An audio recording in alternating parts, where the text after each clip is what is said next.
America. If isolationism never died. Imagine America building walls, not just on its borders, but around its entire foreign policy. No NATO, no Marshall Plan, no global police badge. Just a superpower choosing to sit out the 20th century. That's the world if America had stayed isolationist after the 1930s.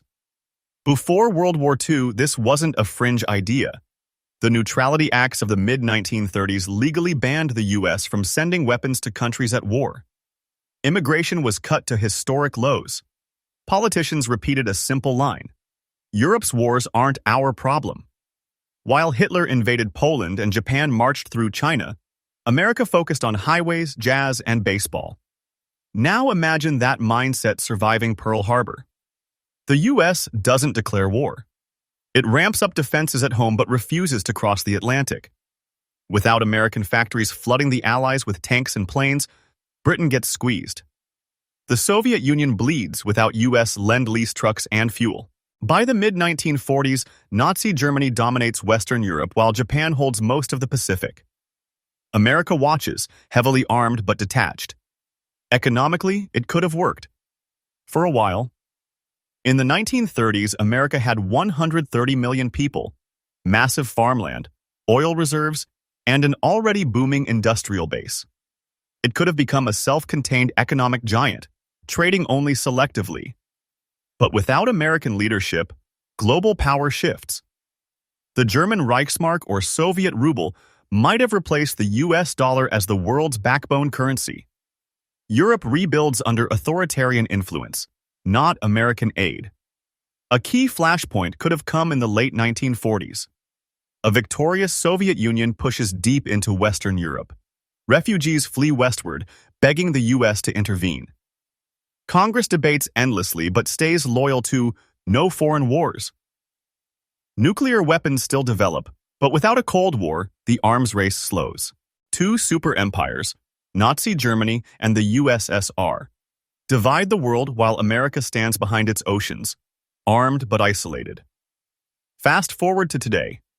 The U.S. might look more like a gigantic version of pre-reform China, powerful, rich, but inward. No McDonald's in Paris, no American troops in Korea, no Silicon Valley giants shaping global tech. The internet could have grown in separate regional systems. Global culture would feel fractured, not U.S.-led. Isolation might have made America richer short-term, but it would have surrendered the century to others. Next, a world where the Soviet Union never fell. Russia. If the Soviet Union never collapsed. Picture 2025, and the red flag is still flying. No oligarchs, no chaotic 90s, no Russian Federation. Just one massive superpower, the Soviet Union, alive, unbroken, and still staring down the West. In real history, 1991 shattered the USSR.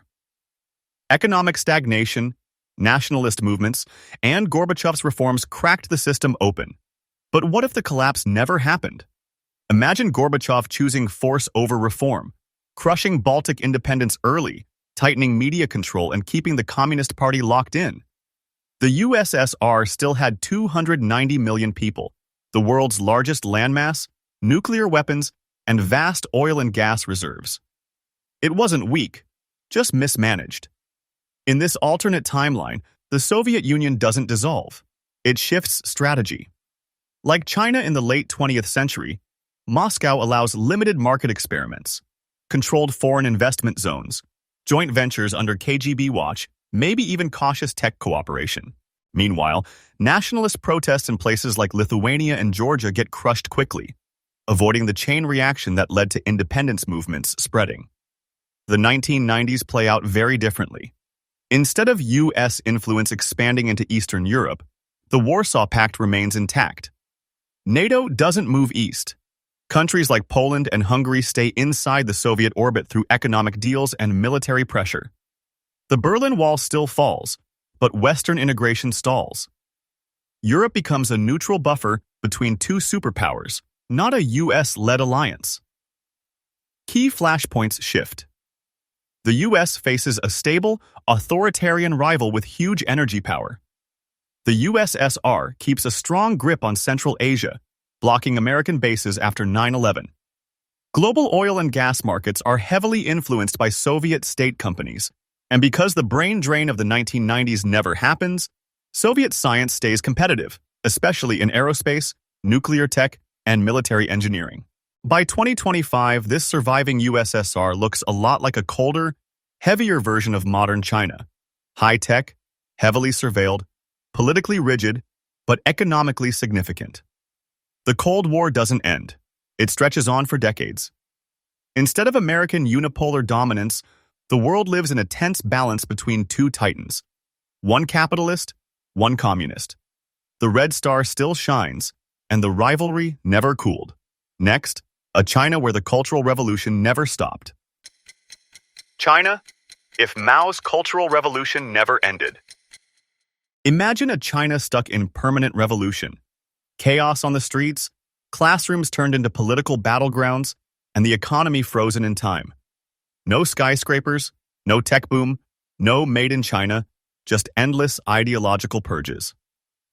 The Cultural Revolution started in 1966 when Mao Zedong, fearing he was losing control, launched a mass campaign to purify the Communist Party and society. Students formed Red Guard groups, temples, books, and old traditions were destroyed. Millions were persecuted, teachers beaten, officials humiliated, families torn apart. The campaign lasted a decade, leaving the country politically traumatized and economically paralyzed. Now picture that never stopping. Mao lives longer, his successors keep the revolutionary fire alive, and reformers like Deng Xiaoping never rise. Instead of economic liberalization in the late 1970s, the government doubles down on ideology. Red Guard-style youth groups patrol cities year after year. Political loyalty becomes more important than innovation or education. Intellectuals either conform or disappear. Without Deng's market reforms, China's economy stays stuck. In 1978, China's GDP per capita was below $200. Without opening to trade, foreign investment never floods in. Shenzhen never becomes a manufacturing hub. Millions remain in rural poverty with little infrastructure growth. By the 1990s, while countries like South Korea and Singapore boom, China looks more like a massive isolated North Korea, armed, populous, but poor. The ripple effects are massive. There's no world's factory. Western companies keep their supply chains in Japan, Taiwan, or Southeast Asia. Global manufacturing costs stay higher. The smartphone and electronics revolutions slow down without Chinese assembly lines. The U.S. faces no economic rival from the East, but also loses its biggest trading partner. Socially, decades of constant political campaigns break institutions. Universities fall behind. Scientific progress lags, urbanization stalls. Tens of millions migrate illegally within the country, escaping rigid communes. Beijing's control weakens in remote regions, and local militias emerge to fill power gaps. A slow internal fragmentation. By 2025, a permanently revolutionary China isn't a global superpower. It's a massive, unstable ideological state with nuclear weapons but limited influence.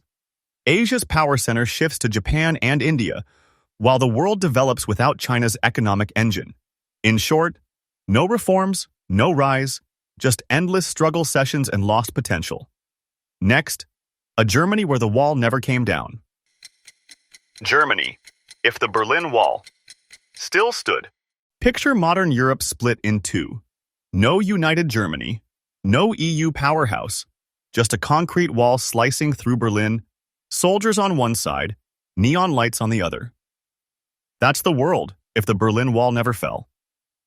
The wall went up in 1961 to stop East Germans from fleeing to the West.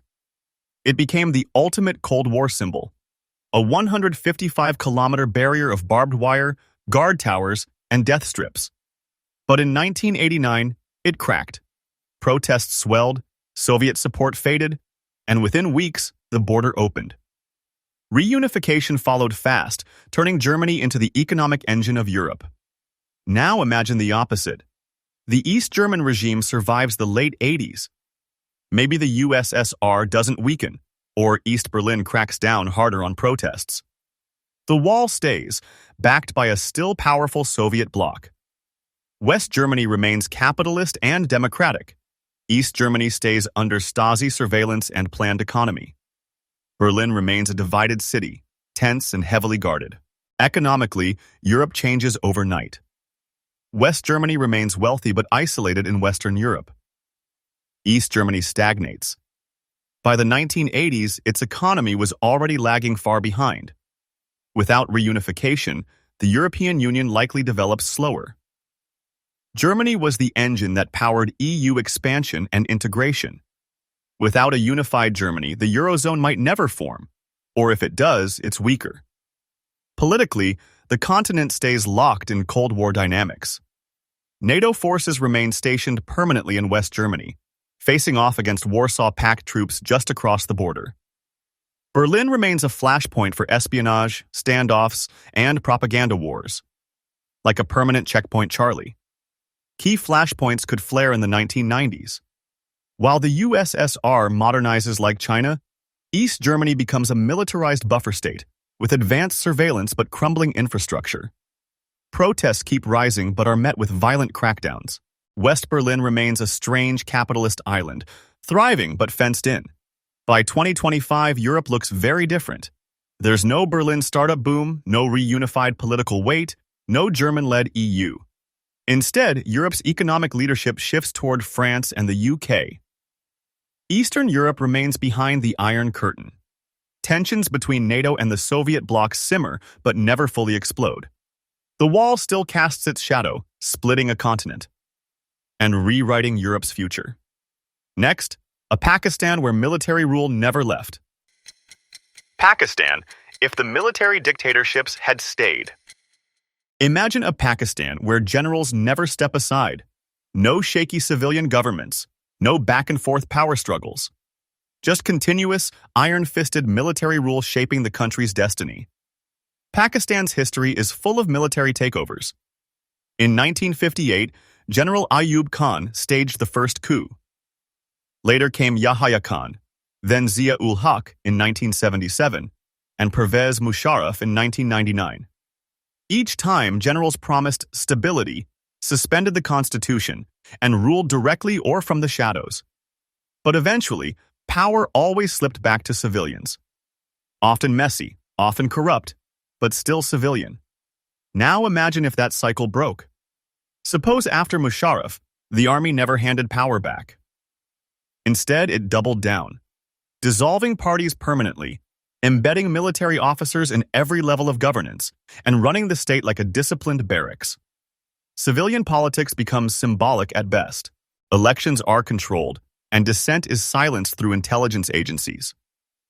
Economically, military regimes often favor big infrastructure and foreign aid. With permanent control, Pakistan might lean even harder on alliances with the US and China, trading strategic influence for funding. Think massive expansion of projects like CPEC, but under tight military oversight. Corruption wouldn't disappear, but it'd shift inward, controlled within the military elite, rather than spread through civilian patronage networks. Key turning points would change dramatically. For example, during the War on Terror, a fully entrenched military regime might cooperate more consistently with the US, using total control to crack down on insurgents without worrying about domestic political backlash. On the flip side, political opposition would be crushed, fueling underground resistance and possible regional unrest, especially in Balochistan and Sindh. Socially, continuous military rule freezes political development. Civil society weakens. Independent media faces stricter censorship. Universities and activists either align with the state or operate in exile. Over time, this creates a stable but rigid system, efficient in some ways, but brittle underneath. By 2025, this alternate Pakistan looks more like a hybrid between Egypt under Sisi and 1980s South Korea. Strong infrastructure, strict order, but limited democratic space. Stability might improve short-term, but long-term innovation and political maturity stall. The generals keep the country marching, but not necessarily forward. Next, England, if the empire never faded. England, if the empire refused to fade. Imagine the British Empire never letting go. No decolonization in the 20th century, no wave of independent nations. Instead, London tightens its grip, holding on to territories from Africa to Asia, forcing the empire into the modern era. After World War II, Britain was exhausted. Its economy was shattered, its military overstretched. One by one, colonies demanded independence. India in 1947, much of Africa through the 1950s and 60s, the Caribbean soon after. Britain didn't have the money or manpower to keep ruling. It turned inward, joining the European Economic Community decades later, while its empire became the Commonwealth. Now imagine a different decision in the late 1940s. Instead of retreating, Britain doubles down. It diverts Marshall Plan funds into reinforcing imperial administration. It expands the military, reinstates conscription, and cracks down hard on independence movements. India doesn't get independence in 1947. Nationalist leaders are jailed or exiled. In Africa, uprisings like the Mau Mau rebellion in Kenya are met with overwhelming force. Britain essentially becomes a 20th century imperial police state. Economically, this path creates short-term gains but massive long-term strain. Colonies provide raw materials and cheap labor, but managing rebellion across continents costs money. The 1950s and 60s become decades of permanent colonial wars. Think Algeria for France, but multiplied across dozens of territories. Britain faces guerrilla resistance in India, riots in the Caribbean, and organized political movements in Africa. The empire survives, but under constant fire. Politically, Britain becomes more authoritarian at home. To sustain global control, civil liberties tighten, the military budget balloons, and dissent is painted as unpatriotic. The U.S. grows wary. Supporting self-determination was central to its post-war policy. The special relationship fractures, with Washington backing independence movements Britain tries to suppress. By the 1970s and 80s, the empire looks less like a shining crown and more like a fragile web. Powerful, but overstretched. Economically, Japan, West Germany, and the U.S. outpace Britain. Social unrest brews both in the colonies and back in London. Racial tensions rise domestically as colonial subjects are brought in as labor, but without political equality. By 2025, a still imperial Britain would look like a wealthy but brittle power, a global enforcer with permanent insurgencies simmering in its territories. Its moral authority collapses, and its empire survives through force, not consent. The sun never sets, but neither do the fires. If you enjoyed this alternate history deep dive, hit subscribe, drop a comment with the next what-if scenario you want to see, and let's rewrite history together.